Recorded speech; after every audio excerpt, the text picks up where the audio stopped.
అంజనాద్రిపై సంతతి కొరకై అహోరాత్రములు తపస్సు చేసే నరకేసరి కుల సతి కడుపు పట్టగా జనించినాడు సమాన బలోధతుడు సంయుతుడు అంజనాసుతుడు పవననందనుడు అరుణగిరణముల ఉదయాన్ని అది పండిన తీరని పంటను పడు సూర్యమండలము పట్టి తినాలని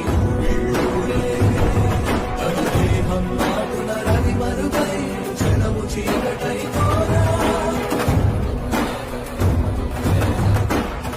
అమరేంద్రుడు గమనించి తన ఐరావతమధిరోహించి ఆంజనేయుని సమీపించి తన పక్షాలను విసరగా పవననందనుని హనుముని తాకా చిందిన రక్త బిందువే విద్యుద్వేగంతో భరణీశ్వరి